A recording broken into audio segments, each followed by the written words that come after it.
अस्सलामुअलैकुम स्टूडेंट्स, हम class 9th biology chapter number 1 introduction to biology को डिस्कस कर रहे हैं, जिसमें हमने लेवल ऑफ ऑर्गेनाइजेशन को डिस्कस किया। उसमें हमने सब एटॉमिक लेवल और एटॉमिक लेवल को डिस्कस किया। तो आज हम लेवल ऑफ ऑर्गेनाइजेशन में जो मॉलिक्यूलर लेवल है उसको डिस्कस करेंगे। तो अगर हम देखें कि हम जो है सब एटॉमिक लेवल की हमने बात की, सब एटॉमिक लेवल के अंदर सब एटॉमिक पार्टिकल की स्टडी थी। इसी तरह एटॉमिक लेवल के अंदर एटम की स्टडी थी, और मॉलिक्यूलर लेवल के अंदर एटम को मिलाएंगे तो मॉलिक्यूल बनाएंगे। वो मॉलिक्यूल की जो स्टडी है वो बायोमॉलिक्यूल कहलाएगी। Study of biomolecule is also called biochemistry. तो अगर हम मॉलिक्यूलर लेवल की बात करें कि हमारी बॉडी में वैसे भी कायनात में बहुत से एटम ऐसे हैं जो अनस्टेबल हैं, कि बहुत से एटम्स ऐसे हैं जो अनस्टेबल हैं, गैर मुस्तहकम हैं। अब देखें वो गैर मुस्तहकम हैं, they want to react with each other. They want to react with each other. वो एक दूसरे के साथ रिएक्ट करना चाहते हैं। क्यों? ताकि वो जो हैं स्टेबल पार्टिकल्स बन जाएं, मुस्तहकम बन जाएं।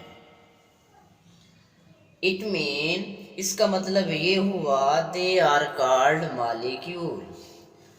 अब देखें, अगर हम देखें कि एटम और मॉलिक्यूल में जो बेसिक डिफरेंट है वो उसकी स्टेबिलिटी की बेस पे है।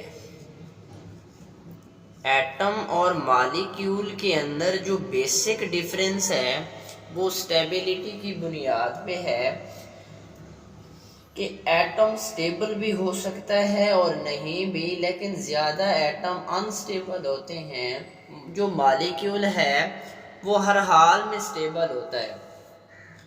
अगर हम इसकी एग्जांपल लें, लाइक कि आपके पास एक ऑक्सीजन है, ऑक्सीजन O है, ठीक है, और दूसरा जो है ऑक्सीजन O2 है। अब देखें, ये जो अकेला O है इसका मतलब है ये ऑक्सीजन का एक एटम है, ये ऑक्सीजन का एक एटम है, और ये कायनात में अकेला एग्जिस्ट नहीं करता। हमेशा ऑक्सीजन जो है वो O2 की फॉर्म के अंदर पाया जाता है। अब देखें, ये O2 की फॉर्म के अंदर है, तो ये क्या है? मॉलिक्यूल है, मॉलिक्यूल, ठीक है। ऑक्सीजन का मॉलिक्यूल है, ये स्टेबल है। जब आप इस कायनात में ऑक्सीजन ढूंढोगे तो ऑक्सीजन किस फॉर्म में मिलेगी? ऑक्सीजन O2 की फॉर्म में मिलेगी। और तो जो ऑक्सीजन O2 की फॉर्म में मिलेगी वो ऑक्सीजन का मॉलिक्यूल होगा। जिस तरह आपने देखा कि नोबल गैसेज हैं, ये बड़ी शरीफ होती हैं, ये रिएक्ट नहीं करती किसी से, क्योंकि उनके एटम जो है वो स्टेबल हैं। जैसे नोबल गैसेज आप डिटेल में केमिस्ट्री में पढ़ेंगे, हीलियम, आर्गॉन है, नियॉन है, क्रिप्टॉन है, जीनॉन, ये सारे जो है नोबल गैसेज हैं। अब देखिए, हमारी बॉडी के अंदर जो एटम हैं, क्या हमारी बॉडी में एटम है?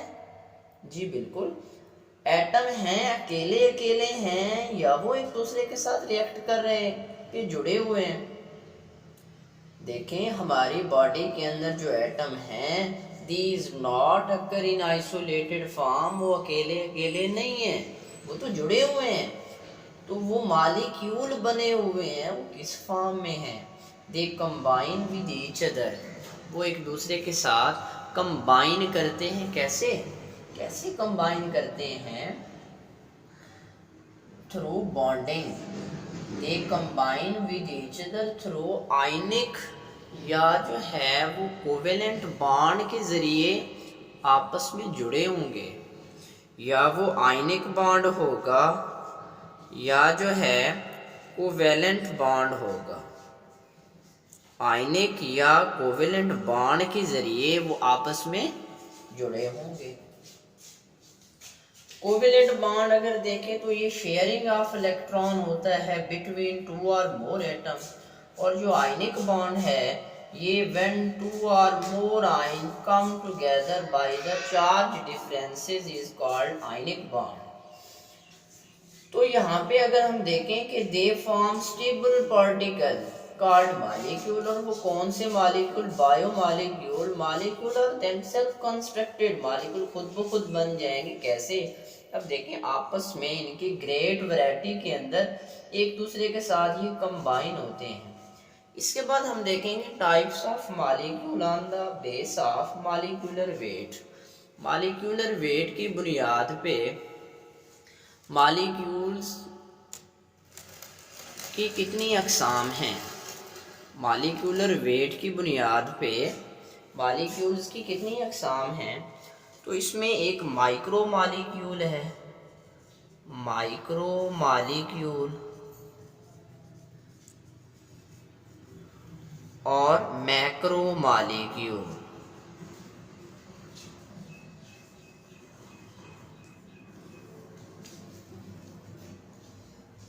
अब देखिए micro molecule and macro molecule. ये माइक्रो का मतलब है लो, लो कम जिसे कहते हैं। तो low molecular weight, low molecular weight, जैसे यानी ऐसे मॉलिक्यूल जिनका मॉलिक्यूलर वेट कम होगा, जैसा कि ग्लूकोज है, ग्लूकोज है, वाटर है, पानी, इनका मॉलिक्यूलर वेट कम है। इसी तरह मैक्रो मॉलिक्यूल हैं, मैक्रो का मतलब है ज़्यादा, हाई, जिनका मॉलिक्यूलर वेट ज़्यादा होगा, जैसे प्रोटीन है, लिपिड्स हैं, प्रोटीन, लिपिड्स, स्टार्च, ये सारे जो हैं इनका क्या है कि मॉलिक्यूलर वेट जो है वो ज़्यादा है। तो अगर हम देखें कि एलिमेंट के अंदर एटम होता है, तो जब आप कंपाउंड की बात करते हैं तो मॉलिक्यूल का एक छोटा यूनिट, कंपाउंड जो है ना, कंपाउंड का छोटा यूनिट मॉलिक्यूल है। अगर हम देखें कि जो कंपाउंड है उस कंपाउंड का छोटा यूनिट मॉलिक्यूल है, कंपाउंड का छोटा यूनिट मॉलिक्यूल है।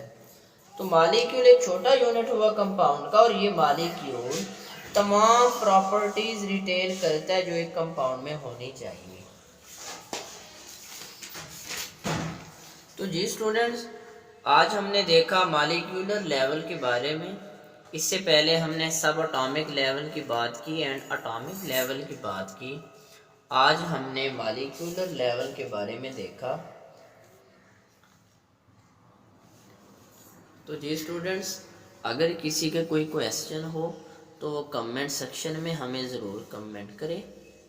Thank you. अल्लाह हाफिज़।